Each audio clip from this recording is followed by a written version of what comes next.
Ríos, capítulo aparte con Messi, lo tiene, pero ya finito para marcarlo, para presionarlo. El de los cuatro que están jugando es el que menos me convence, porque no es tan... ¿Qué hubo, parceros? Hace rato que no hacía videíto del canal y nos vamos a poner juiciosos con este Mundial de Clubes porque está una chimba. Así que a partir de este momento vamos a hacer el resumen de los grupos, a ver quién va avanzando y quién se va quedando. Así que hagámosle pues. El grupo A se acabó y el grupo B también ya se acabó. El grupo A, líder el Palmeiras de Richard Ríos. Muy bien, Richard Ríos está jugando una rechimba, se ha echado unos repartidazos.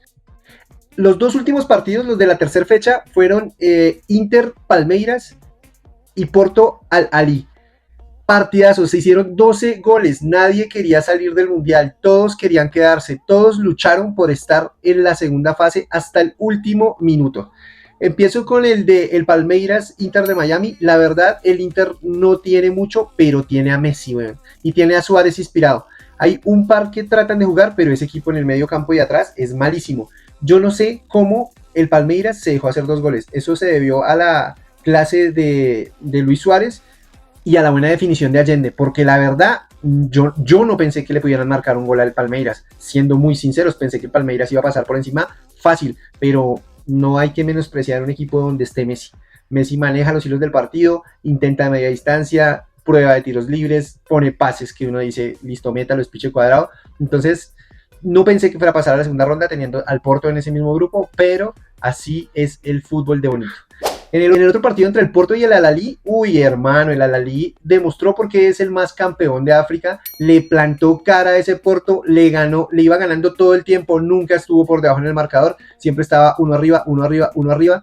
El del minuto 49 al 51 se hicieron 3 goles, 2 el Al-Ahly, 1 el Porto, no querían salir, jugaron a ganar, jugaron a quedarse en ese Mundial de Clubes, pero el empate lo sacó a los dos. Igual, hubiera ganado alguno de los dos, tampoco les hubiera alcanzado porque máximo hubieran llegado a 4. Ahí está la segunda gran decepción.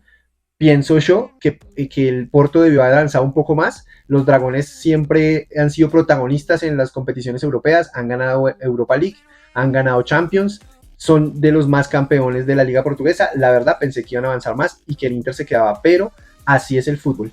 Después de estos resultados, la tabla quedó con el Palmeiras líder con 5 y con una diferencia de más 2, el Inter con 5 con una diferencia de más 1, el Porto quedó con 2 con una diferencia de menos 1 y el Al-Ahly con 2 con una diferencia de menos 2. Para hacer énfasis en Palmeiras, que es nuestro equipo de la Conmebol, el Palmeiras empezó empatando con el Porto el primer partido del torneo a ceros. El segundo se lo ganó al Al-Ahly como debería ser, le ganó 2-0. Y el último, pues lo empató con el Inter de Miami, eso le valió 5 puntos.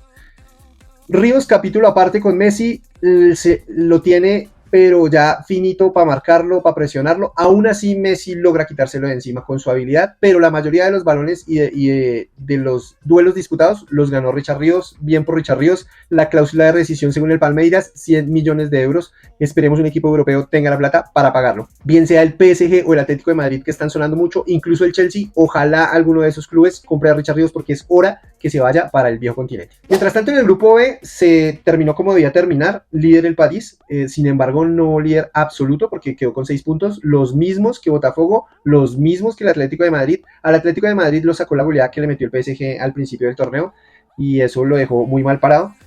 Los partidos de la tercera fecha fueron Seattle Sounders, Paris Saint-Germain, y el París pues le pasó por encima, un gol de Kvaratskhelia, ese nombre difícil de aprendérmelo, y el otro de Hakimi, el capitán. Era como se debía dar las cosas, ganaron 2-0 y eso los puso líderes del grupo, porque habían perdido con el Botafogo, acuérdense, en la segunda fecha. Mientras que el partido de Atlético de Madrid-Botafogo lo ganó el Atlético de Madrid, llegó a 6 puntos, pero como les dije, por goles estaba muy jodido, tenía que ganarle por 2 goles para sacar al Botafogo, y solo marcó 1. Con un golecito más hubiera pasado el Atlético y hubiera salido el Botafogo, pero así es el fútbol. El Botafogo, de los 4 que están jugando, es el que menos me convence, porque no es tan incisivo, tan picante, pero es muy efectivo, está en el momento justo para marcar y luego defiende muy bien, les da el balón al contrario y lo mantienen y lo mantienen y lo mantienen. Me parece que es muy riesgoso porque les puede salir al revés esa jugada, pero hasta el momento les ha funcionado y están en la segunda ronda, en los octavos de final del Mundial de Clubes. Después de esos resultados, como les dije, pasó primero el PSG con 6 puntos y con más 5. Segundo, el Fogao, para un suscriptor que me dijo que no era Fogao. El Fogao es como se le dice al Botafogo, los hinchas le dicen el Fogao. Entonces, ahí estuvo bien. Abrazo de gol para ti. No recuerdo el nombre, pero ahí te actualizo en ese datico. El segundo fue el Botafogo con los mismos 6, con más 1. El tercero, Atlético Madrid, con los mismos 6, pero con menos 1. Y el último, el Seattle Sounders, con 0 y con menos 5. La verdad, ahí sí se notó el nivel. Y de los dos equipos de Estados Unidos, de los 3 equipos de Estados Unidos, este es el primero que ya sale totales. La gente me decía que por qué pasaba el Atlético si le ganaba al Botafogo 2-0, si quedaban con la misma diferencia de gol. Y la respuesta es que si hubieran quedado con la misma diferencia de gol, o sea, ambos en 0, hubiera clasificado el que más goles hubiera hecho.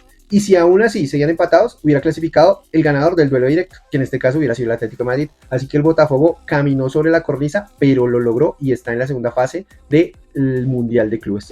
De este grupo, nuestro representante en la Conmebol es el Botafogo. Arrancó ganando la primera fecha 2-1 al Seattle Sounders, sin convencer mucho porque jugó mejor el Seattle, como les dije. En la segunda fecha dio la sorpresa y también sin jugar mejor que el París, les ganó 1-0. Y en la última ya perdió contra el Atlético de Madrid, pero los ahorros le hicieron que tuviera para pasar a la segunda ronda, no líder, pero sí segundo.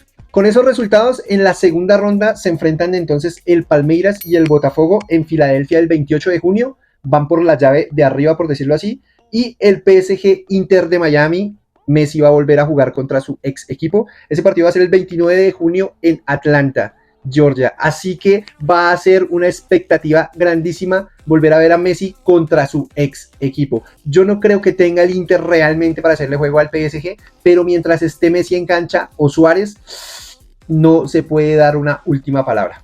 No siendo más, cuéntenme ustedes cómo ven estos dos grupos, cómo ven a nuestros representantes de la Conmebol, al Palmeiras, al Botafogo en el grupo A y B, hasta dónde creen que van a llegar y si Richard Ríos seguirá siendo figura de este Mundial Sub-20. No siendo más, gracias por verme, por escucharme y nos vemos en un próximo capítulo de los Octicétaros.